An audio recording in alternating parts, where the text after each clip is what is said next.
Lawrence Bishnoi को gangster Lawrence Bishnoi के नाम पर सलमान खान को धमकियों का सिलसिला थम नहीं रहा है और हत्या का आरोप लॉरेंस बिश्नोई गैंग पर लगा था। बाबा सिद्दीकी की हत्या सहित कई हाई प्रोफाइल केस के पीछे लॉरेंस बिश्नोई के होने का दावा किया जाता रहा है। लॉरेंस बिश्नोई आखिर कौन है ये Lawrence Bishnoi?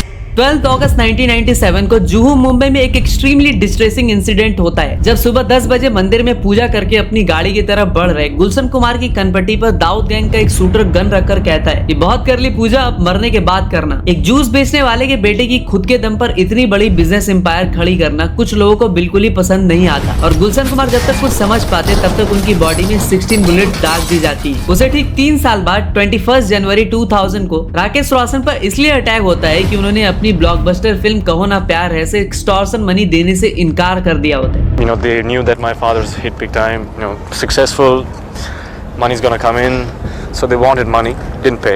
They shot him. Similarly underworld से महेश भट्ट, बोमन ईरानी, अक्षय कुमार, गोविंदा, सोनू निगम, SRK सबको एक्सटॉर्शन का कॉल आता है और टपका देने की धमकी दी जाती है। You mean somebody seriously calls you and says you have to be in one of my films or I'll blow your head off? Yeah.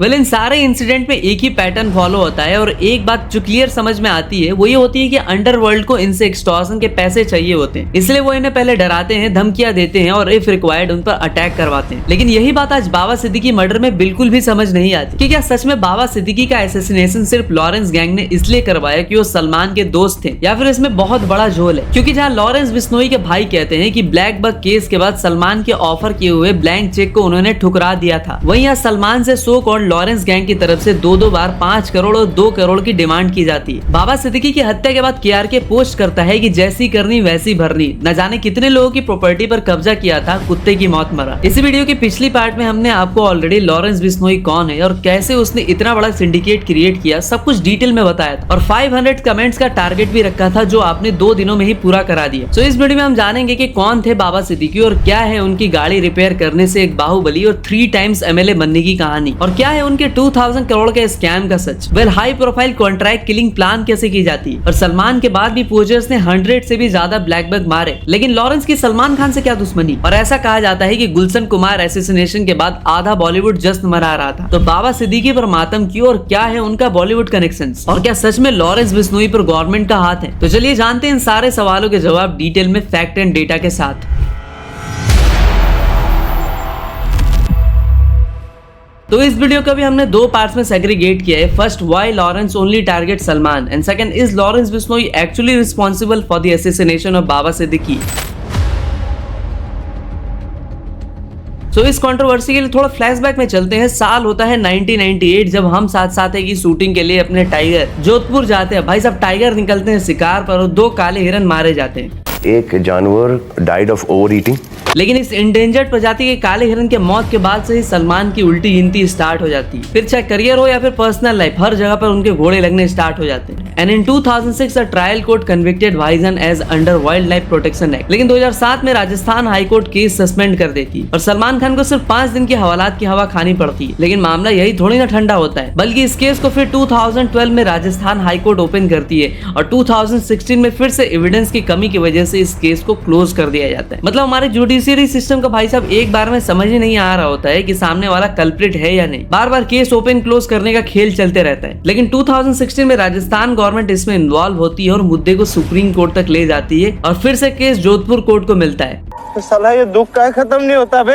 और अगेन सलमान को 5 साल की सजा और 10,000 का फाइन लगता है। वैसे इस हिरन कांड में सलमान के साथ नवाब साहब यानी अपने सैफ अली खान, अमृता सिंह, तब्बू, सोनाली बेंद्रे भी होते हैं। लेकिन सारे लोग सलमान को इस कंट्रोवर्सी में अकेले छोड़ के पतली गली से निकल जाते हैं और अपने भाईजान बुरे फंसते हैं। मेरे साथ अन्याय हुआ है, मेरे साथ अन्याय हुआ है। जहाँ पूरा बॉलीवुड ब्लैक बक केस में मुंह पर टेप और कान में रोई ठू से बैठा होता है, क्योंकि भाई सबको सलमान से पंगे लेने के रेपरकशंस यानी कॉन्सिक्वेंसेस पता होते हैं। तभी सलमान की ऑन स्क्रीन भाभी यानी रेणुका सहाने, जिन्होंने उनके साथ हम आपके हैं कौन में काम किया था, रेणुका सहाने एक सोशल मीडिया पे एक पोस्ट करती है जिसमें वो ब्लैक बक के कातिलों को लेकर सार्कास्टिक वे में 1998 में आई हम साथ साथ हैं कि एक गाना हिवड़ा में नाचे मोड़ को लेकर कहती, when the more was नाचिंग इन द हिवड़ास they wanted to shoot some endangered animals and they did and ate them too। दरअसल जिस तरह हिंदुइज्म में गाय को माता माना जाता है, सिमिलरली बिश्नोई समाज के लोगों के लिए काला हिरन इज वेरी सेक्रेड और वो इस बात को लेकर काफी सीरियस भी होते हैं। इसी खुन्नस के कारण लॉरेंस बिश्नोई ने सबसे पहले सलमान को उड़ाने की धमकी दी थी। बिश्नोई समाज के लोगों ने जहाँ पर वो काला हिरन मरे थे वहीं पर उनका मंदिर भी बनाया। लॉरेंस ने जेल से सीधा दिए हुए इंटरव्यू में कहा था कि अगर सलमान उस जगह जाकर माफी मांग ले और मेरे समाज के लोग उसे माफ कर दे तो मैटर क्लोज। एक जानवर died of over eating. Salman Khan का करेंगे, मारेंगे, यहीं जोधपुर में मारेंगे तो पता लग जाएगा इनको। 1993 में पैदा हुए सलमान के इस काल को सलमान सहित सबने शुरू में काफी अंडर एस्टिमेट किया, लेकिन बाद में लोगों को पता चला कि ये कोई चुन्नू मुन्नू गैंगस्टर नहीं बल्कि एक इंटरनेशनल गैंगस्टर है। और उसने 2018 में ही उसके गैंग के एक मेंबर संपत नेहरा को सलमान के गैलेक्सी अपार्टमेंट का मुआयना करने के लिए भेजा था। संपत नेहरा ने ही लॉरेंस को बताया कि सलमान को सामने से टपकाना ईजी नहीं होगा क्योंकि काफी सिक्योरिटी होती है। इसके बाद लॉरेंस ने स्नाइपर और शार्प शूटर दोनों का जुगाड़ कर लिया। तो जब इन्होंने देखा कि वो डिस्टेंट फायरिंग ही कर सकते हैं तो पहले इसके पास पिस्टल था, तो फिर इन्होंने एक आर्क स्प्रिंगफील्ड राइफल भी प्रोक्योर कर ली थी जो कि तब लॉरेंस ने प्रोक्योर करके दी थी। लेकिन लकली पुलिस ने उस शार्प शूटर को अरेस्ट कर लिया। तो इसका खुलासा हुआ, इसने बताया कि लॉरेंस बिश्नोई ने इसको सलमान खान जो ये हमारे फिल्म इंडस्ट्रीज में जो एक्टर हैं उन कांड था उसमें उनके बरी होने को उसको वजह रंजिश यही थी कि इसको हम अपने सिरे से कुछ न कुछ इसको वारदात करें। 2018 में आई धमकी के बाद 2022 में लॉरेंस ने कसम खाई कि सलमान को मारना ही अब जीवन का लक्ष्य है। उसके बाद मॉर्निंग वॉक के टाइम सलमान के पापा सलीम खान को सबसे पहले डेथ थ्रेट्स मिले और उसके बाद वो डेथ थ्रेट्स कभी बंद ही नहीं हुए। आज के टाइम पर लॉरेंस दाऊद इब्राहिम से कम खतरनाक नहीं है। उसके गैंग में 700 से ज्यादा शूटर्स मौजूद है। उसकी पहुंच आज पंजाब, हरियाणा, राजस्थान से लेकर Bihar, Mumbai, USA, UK, Canada हर जगह है। सलमान पर भी उसने 2 बार अटैक कराने की कोशिश की। सलमान आजकल सुना है बहुत परेशान है, 5+ सिक्योरिटी है, हर समय पुलिस साथ में रहती है। पहले साइकिल लेके निकल जाते थे, अब कोई हरकत नहीं कर सकते। सर, इनसिक्योरिटी से बेटर सिक्योरिटी। अब सलमान के सामने समस्या ये है कि अगर उन्होंने इसे एक्सेप्ट कर लिया कि उन्होंने काला हिरन मारा था तो फिर जेल जाएंगे और नहीं किया तो जान से जाएंगे। अगर हम करें तो करें क्या, बोले तो बोले क्या। लॉरेंस बिश्नोई के कजिन रमेश बिश्नोई ने इंडिया टुडे से हुए बातचीत में कहा था कि अगर सलमान ने सच में कुछ नहीं किया था तो मामले को दबाने के लिए सलमान के भाइयों ने फिल्मी अंदाज में चेक लाकर ये क्यों कहा कि जितना अमाउंट चाहे भर लो, लेकिन हमारे समाज के लोगों ने इससे साफ इनकार कर दिया। कि जब उन्होंने शिकार किया, घटना घटी, मैं खुद जोधपुर था, तो इनके भाई और बहन ने ये बात कही कि ये चेकबुक है, आप ले लो, हम दस्तखत कर देते, आप भर लो पैसा। रिसेंटली हुए बाबा सिद्दीकी के असैसिनेशन के बाद सलमान के जितने भी दुश्मन थे सब बरसाती मेढक की तरह बाहर निकल आए। सबसे पहले बकैती करने वाला पठान यानी जुबैर खान, जिसकी हेकड़ी सलमान ने 2 मिनट में निकाल दी थी। जुबैर, आ रहा हूँ बेटा, मैं तेरे पास आ रहा हूँ। कसम खुदा की तरफ कुत्ता नहीं बना दिया ना तो मेरा नाम सलमान खान नहीं। सॉरी भैया। भाई नल्ले डॉन। क्या किया भाई? दिखाता हूँ तेरे को मैं क्या करता हूँ। तो हाँ, वही जुबैर जो बिग बॉस में म्याऊ म्याऊ कर रहा था, बाहर आकर भाव भाव करने लगा। मैं विवेक ओबराय नहीं हूँ, मैं अरिजीत सिंह नहीं हूँ, माफी नहीं, मैं उससे माफी मंगवाऊंगा। बाद में जुबैर खान ने भी कहा कि सलमान ने जानबूझकर उन्हें ड्रग स्मगलिंग, लड़कियां सप्लाई, सरल शब्दों में दल्ले होने के एलिगेशंस की वजह से झूठे केसेस में भी फंसाया। ये तो गैंगस्टर है, ये एक्सटॉर्शन करता है। बहुत कुछ खोया है मैंने बिग बॉस से, पाया तो कुछ नहीं पाया। अब ये चार्जेस कितने गलत थे या सही ये तो जुबैर ही जाने, लेकिन अब जाकर जुबैर ने कहा है कि मुझे तो कह दिया था, अगर तुम में हिम्मत है तो लॉरेंस को भी कह के दिखाओ कि अगर तुम्हें कुत्ता ना बना दिए तो मेरा नाम सलमान नहीं।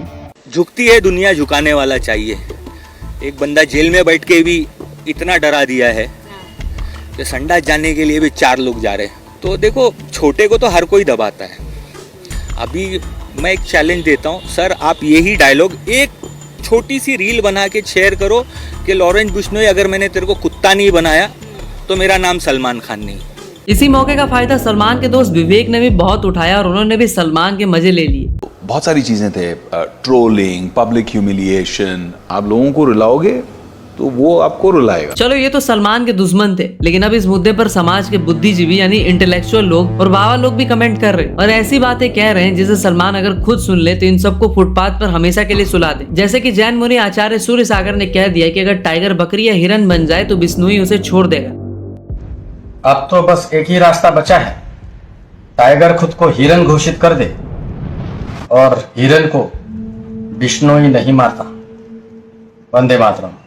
अरे एडवोकेट एपी सिंह ने बाबा सिद्दीकी और गुलशन कुमार असैसिनेशन पर सवाल खड़े किए। गुलशन कुमार इस देश का गायक था, भक्ति संगीत का बादशाह था। जब गुलशन कुमार की हत्या मंदिर के अंदर हुई, घेर घेर के हुई, घूम घूम के हुई और गोलियां चलाई गई, उस समय जब गुलशन कुमार मारा गया था तब भी मुंबई का एक कलाकार मरा था, तब भी इस देश का एक हीरा मरा था, तब भी इस देश का एक रत्न मरा था, तब भी संगीत की दुनिया का बादशाह मरा था। तब ये लोग कोई बोला था क्या कि मारने वाले कौन थे, क्यों थे, किस लिए थे? गलत हुआ। इवन आम जनता में भी युद्ध का एक वर्ग पूरी तरह से सलमान के अगेंस्ट और लॉरेंस बिश्नोई के सपोर्ट में दिखा। भड़ुए लॉरेंस तो छोड़ भाई, रवि हिंदू नाम है, तू कह रहा हूँ रवि हिंदू से चैलेंज कर रहा हूँ, आजा लोकेशन दे दे। मैं कह रहा हूँ एक बार सलमान खान की सिक्योरिटी हटा दो, पैंट में नाम मुद्द दिया इसने ना। लॉरेंस बिश्नोई तुम संघर्ष करो, हम तुम्हारे साथ हैं, और सलमान तुम स्ट्रगल करो, हम लॉरेंस बिश्नोई के साथ हैं। देखो सलमान से इतनी नफरत का कारण उनका बैड बॉय वाला इमेज। उनके ऊपर कई बार बॉलीवुड में कौन आएगा कौन जाएगा ये डिसाइड करना, किसका करियर बनाना है, किसका खाना है, ये सारी चीजें करने का एलिगेशन लगा, और कहीं ना कहीं यही चीजें कंपाइल होकर एक साथ निकल रही है। लोग सलमान से खफा दिख रहे हैं। सलमान खान की कंट्रोवर्सीज इतनी है कि हमें 3-3, 20-25 मिनट की वीडियोस बनानी पड़ गई, फिर भी हम सिर्फ मेजर कंट्रोवर्सीज को ही कवर कर पाए। इसका मतलब ये तो नहीं कि जनता एक गैंगस्टर को सपोर्ट करने लग जाए। कुछ लोगों का तर्क ये भी है कि हमारी जुडिशियरी सिस्टम में इतने छेद हैं कि अपराधी कब कौन से अनुच्छेद से बाहर निकल जाए किसी को नहीं पता। और ये बात भी कहीं ना कहीं सच है कि लॉरेंस बिश्नोई सलमान को इसलिए भी टारगेट पर लाता है क्योंकि इस तरह के हाई प्रोफाइल लोगों को धमकाने से उसका खौफ मार्केट में बहुत ज्यादा बढ़ जाता है, और अगर बिश्नोई गैंग से किसी को फोन आ जाए तो लोग पैंट में मूतने लगते हैं। इसलिए आज मार्केट में लॉरेंस बिश्नोई के नाम पर काफी सारे दूसरे गैंगस्टर्स भी लोगों को धमकाते हुए दिख रहे हैं। ऑनेस्टली बताने ऐसी सिचुएशन में आप सलमान या लॉरेंस किसके साथ खड़े हो? सो अब जानते हैं कि क्या होती है कॉन्ट्रैक्ट किलिंग, कैसे इसे इतने ऑर्गेनाइज्ड वे में अंजाम दिया जाता है, और क्यों आज भी अक्सर यूथ में गैंगस्टर्स हीरो होते हैं। देखो कॉन्ट्रैक्ट किलिंग आज इंडिया और खासकर बॉलीवुड में कोई नई बात नहीं है, ये 90s के दौर से चला आ रहा है। बॉलीवुड की काफी सारी फिल्में like Vaastav, Agneepath, shoot out at Lokhandwala, shoot out at Wadala, इन सब में जितना आपने देखा है ये उससे भी ज्यादा कॉम्प्लेक्स है। कॉन्ट्रैक्ट किलिंग को अक्सर हम रेफर करते हैं कि पैसा दो, किसी का भी गेम बजा दो से, और ये काम अक्सर जेल में बैठे हुए गैंगस्टर्स करवाते हैं। इसका फर्स्ट स्टेप होता है to contact a local gang of that area. उससे डील की जाती है, शूटर तैयार किए जाते हैं, टारगेट की रेकी की जाती है कि वो रोज कहां जाता है, क्या करता है, उसकी डे टू डे रूटीन को समझा जाता है। फिर as per the requirement guns procure किए जाते हैं और बस हो जाता है काम तमाम। ये इतना आम हो चुका है कि अपने सरकारी कॉन्ट्रैक्ट किलर, मेरा मतलब इंडियन स्पाई जिन्होंने इंडियन गवर्नमेंट के लिए काफी सारे ऑफिशियल कॉन्ट्रैक्ट किलिंग्स किए, अपने लकी बिस्ट जी जिन्होंने इंडियन आर्मी में 16 ईयर्स तक सर्व किया एज ए NSG कमांडो और इंडियन स्पाई के तौर पर भी काम किया। पॉलिटिशियंस लाइक तरुण गोरई, LK आडवाणी के पर्सनल बॉडीगार्ड भी रहे। ये राज समानी भैया के पॉडकास्ट पे कहते हैं कि आजकल डार्क वेब पर ऐसे सुपारी किलर भड़े पड़े हैं, वो कुछ चंद पैसों के लिए काम करते हैं और सामने वाले का गेम बच जाता है। आजकल एक सुपारी किलिंग को भी एज अ कॉन्ट्रैक्ट किलिंग कर लेते हैं चीजें। आप डार्क वेब में चले जाओ, हजारों कॉन्ट्रैक्ट किलर है सर, ठीक है। आप आज डार्क वेब में बिटकॉइंस को दो, डॉलर्स को दो, वो अपनी आइडेंटिटी भी नहीं बताते हैं, ठीक है। हिंदुस्तान टाइम्स की एक रिपोर्ट के अकॉर्डिंग एक इंसान की जान की कीमत 40,000 से 2 लाख तक होती है, और इनमें से काफी सारे किलर्स का कोई पास्ट रिकॉर्ड ऑफ क्राइम भी नहीं होता। ये कोई एक 7 बच्चों की माँ, एक साइंस ग्रेजुएट, एक प्रॉपर्टी डीलर और एक man looking for a job भी हो सकता है। देखो डिपेंड होता है टारगेट के ऊपर। क्या लेते हैं 2-2, 3-3 लाख रुपए सर, 2-3 लाख रुपए में किसी भी इंसान को उड़ा देंगे। हाँ बिल्कुल, उसके लिए क्या है। लेकिन कभी कभी ये अमाउंट्स करोड़ में भी चले जाते हैं, जैसे कि 2017 में हरियाणा बेस्ड गैंगस्टर संदीप बत्सावानिया जैसे हाई प्रोफाइल किलिंग के लिए 4 लोगों को 4 करोड़ की पेमेंट की जाती है बाय द राइवल गैंग्स। अब ये तो हो गई लोकल लेवल की कॉन्ट्रैक्ट किलिंग। इंटरनेशनल लेवल पर भी ये काम होता है। इवन काफी सारी कंट्रीज की गवर्नमेंट ऑफिशियली ये काम करवाती है। जैसे इंडिया पर पाकिस्तान में 20 टाइम्स से भी ज्यादा बार एलिगेशंस लगे हैं कि उन्होंने स्पाई भेजकर वहां कॉन्ट्रैक्ट किलिंग करवाई है। इसके अलावा रसिया, USA, China, middle east countries सभी ने कभी न कभी कॉन्ट्रैक्ट किलिंग का सहारा लिया है। अभी recently Canadian PM Justin Trudeau ने ट्रस्ट मी ब्रो वाले सोर्सेस के अकॉर्डिंग कहा था कि इंडिया ने लॉरेंस बिश्नोई के साथ मिलकर खालिस्तानी टेररिस्ट हरदीप सिंह निज्जर को मरवाया। It is obvious that the government of India made a fundamental error in thinking that they could engage in supporting criminal activity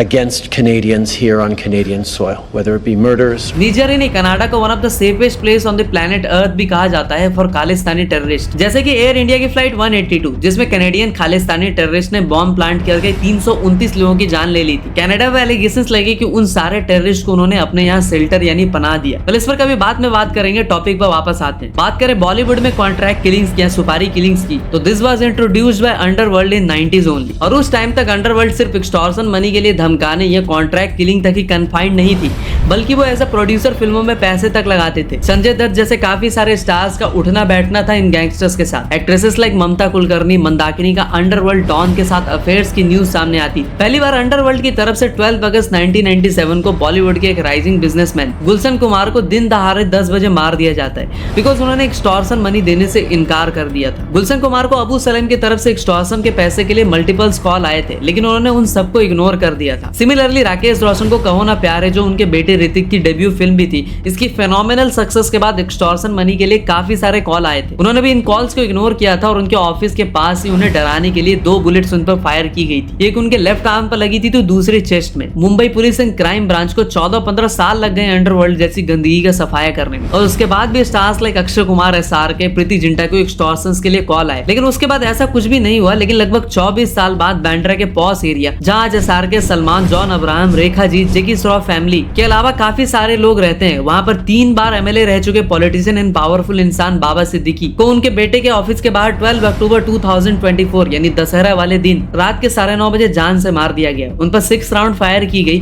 जिसमें से 3 गोलियां उनके चेस्ट और एब्डोमेन में घुस गई। लल्लन टॉप के इंटरव्यू में उनके बेटे जिसान ने बताया था कि जब उनको इमीडिएटली गाड़ी में हॉस्पिटल के लिए ले जाया जा रहा था, तब भी अटैकर्स ने पूरी सिक्योरिटी के लिए उन्हें फिर से एक और गोली मारी। प्राइमा फेसी में से लॉरेंस गैंग का अटैक बताया गया, लेकिन एक घड़ी की दुकान चलाने वाले के बेटे ने इतना बड़ा एम्पायर कैसे खड़ा किया, इस पर भी काफी सारे सवाल जवाब उठे। बाबा सिद्दीकी के मर्डर के बाद उनके 2000 करोड़ के स्लम रीडेवलपमेंट स्कैम की न्यूज भी चर्चे में आई। दरअसल 2000 से 2004 के बीच बाबा सिद्दीकी MHADA के चेयरमैन थे। तब उन्होंने पिरामिड डेवलपर्स, जिसे उनकी ही मास कंपनी बताया गया, ED की रिपोर्ट के अकॉर्डिंग उन्होंने इस कंपनी को फ्लोर स्पेक्स इंडेक्स बढ़ाने में मदद की, जिससे कंस्ट्रक्शन में काफी ज्यादा जगह मिली और स्लम में रहने वाले गरीबों का हक मार लिया गया। और आज भी उन्हें उनका वादा किया हुआ घर उन्हें नहीं मिल पाया, और इसीलिए 90 करोड़ के कॉस्ट में बने ये फ्लैट्स 2000 करोड़ तक में बिके। 2018 में ED ने बाबा सिद्दीकी की 460 करोड़ की प्रॉपर्टी भी सीज कर ली under the prevention of money laundering act. इसके बाद KRK के भी 2-3 ट्वीट काफी वायरल हुए, जहां उसने कहा कि जैसी करनी वैसे भरनी, कुत्ते की मौत मारा। हिंदू हो या मुस्लिम, उसने काफी लोगों की प्रॉपर्टी पर कब्जा किया था। वैसे आपको क्या लगता है, इस तरह के हाई प्रोफाइल असैसिनेशन में क्या सच में लॉरेंस बिश्नोई का हाथ है? कमेंट सेक्शन खुला है, तो अपने ओपिनियन जरूर बताना। तो तुम्हारा लैडर भाई मिलता है तुमसे एक और नई और इंटरेस्टिंग वीडियो में, तब तक के लिए हर हर महादेव।